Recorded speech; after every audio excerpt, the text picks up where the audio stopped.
When it comes to animating Jack, obviously we've got a huge backstory to this game. We had to think, who is this guy? Where is he? Why would he do this? How would he do that? Not only that, but we had to ensure that the movement style would sit well with the stylised graphics and audio of the game. These combined elements meant that we decided to stylise his movements and make them just beyond realism. We made them hyper-real. We used a wide range of tools for animating all the characters, from motion capture to hand-keyed from scratch. Either way, all the animations went through the same process of having to be pushed further to fit the hyper-real style that we wanted.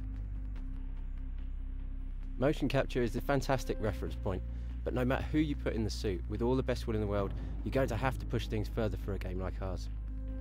You're going to have to push the poses, you're going to have to make the performance stronger. We've spent a lot of time on that, identifying those key poses and making them more dynamic. Take Shadow for example.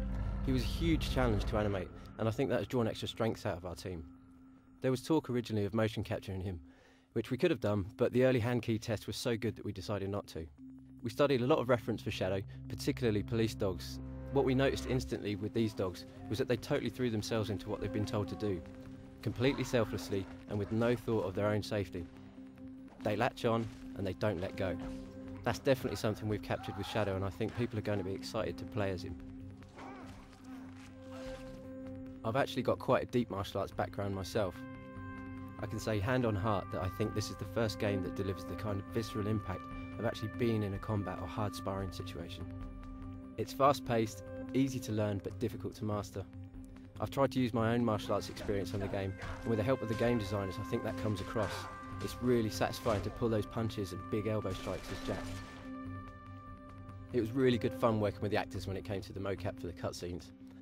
The performance actors we used were incredibly talented, and thankfully very open to direction and feedback. We established a great working relationship. A lot of nice little character nuances and gestures came through the discussing the scene with the actors during the shoot. You need help. A doctor. Tonight, you're my doctor. And I kinda think I might be in need of a sponge bath. Ow. Bedside manner's a little rough. So is your timing. Oh, easy.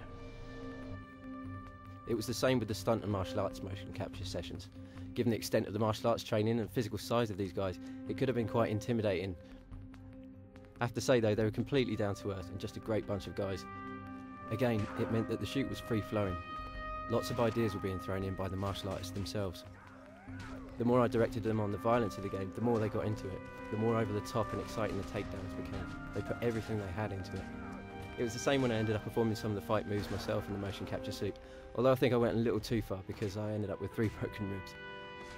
We did literally put blood and sweat into this game, and hopefully that will show when players experience it for themselves.